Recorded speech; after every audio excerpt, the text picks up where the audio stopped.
ఈరోజు పొట్లకాయతో కూర అయితే చేస్తున్నాను. పొట్లకాయ ముక్కల్ని ఈ విధంగా అయితే కట్ చేసి పక్కనైతే ఉంచుకోవాలి. మొన్న ఆల్రెడీ పొట్లకాయతోని పెరుగు పచ్చడి అయితే చేశాను. ఆ వీడియో ఎవరైనా చూడని వాళ్ళు ఉంటే కింద డిస్క్రిప్షన్లో లింక్ ఇస్తాను, తప్పకుండా చూడండి.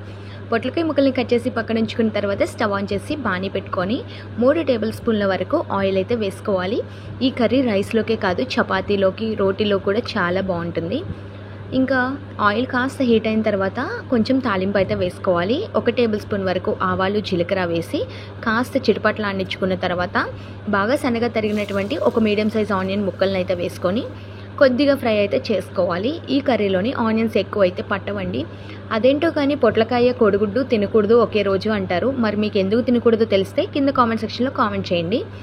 ఉల్లిపాయ కాస్త వేగుతుంది అన్నప్పుడు దీంట్లోనే చిటికెడు పసుపు అయితే వేసి బాగా అయితే కలుపుకోవాలి. ఆ తర్వాత ఒక ½ టేబుల్ స్పూన్ వరకు అల్లం వెల్లుల్లి పేస్ట్ అయితే వేసి కాస్త పచ్చివాసన పోయే వరకు ఫ్రై చేయండి, సరిపోతుంది. అల్లం వెల్లుల్లి పేస్ట్ ఇష్టం లేని వాళ్ళైతే స్కిప్ చేసినా పర్లేదు. 2 రెబ్బలు కరివేపాకును కూడా వేసి మరొకసారి బాగా కలిపేసి సన్నగా తరిగినటువంటి పచ్చిమిర్చి ముక్కల్ని కూడా యాడ్ చేసుకోండి. మధ్య మధ్యలో తగులుతూ ఉంటే చాలా బాగుంటుంది. పచ్చిమిర్చి ఎక్కువ ఫ్రై అవ్వనవసరం లేదు, కొంచెం మగ్గితే సరిపోతుంది. ఈ విధంగా మగ్గిన తర్వాత ముందుగా కట్ చేసుకున్నటువంటి పొట్లకాయ ముక్కలను అయితే వేసేసుకోవాలి. కొంతమంది రౌండ్గా కూడా కట్ చేసి వేసుకుంటారు, మీ ఇష్టం అండి. ఏ షేప్లో కట్ చేసినా కానీ కర్రీ అయితే టేస్ట్ మారదు. ఈ విధంగా ముక్కలన్నిటిని వేసేసి ఒకసారి తాలింపు అంతా బాగా పట్టేలాగా కలుపుకోవాలి. ఈ విధంగా అంతా కలిపేసుకున్న తర్వాత వీటిని సిమ్ ఫ్లేమ్లో పెట్టుకొని మూత పెట్టి మధ్య మధ్యలో తిప్పుకుంటూ చక్కగా ఉడికించుకోవాలి.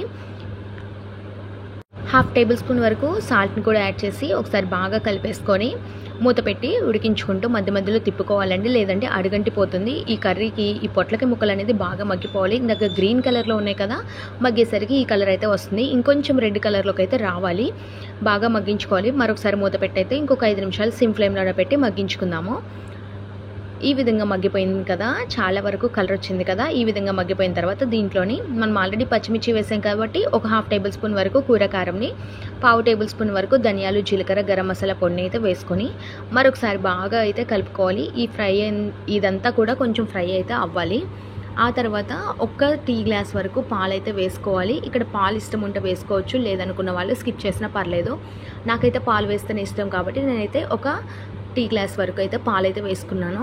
ఇలా పాలు వేసుకొని ఒకసారి బాగా కలిపేసుకున్న తర్వాత మూత పెట్టి ఇదంతా దగ్గర పడే వరకు ఉడికించుకుంటే ఇంకంతేనండి. ఎంతో సింపుల్ అండ్ టేస్టీ పొట్లకాయ కూర అయితే రెడీ అయిపోయింది. చూస్తున్నారు కదా, ఇక వేడి అన్నంలో వేసుకొని తిన్నా, చపాతీలో తిన్నా సూపర్ ఉంటుంది. తప్పకుండా ట్రై చేయండి. Bye bye.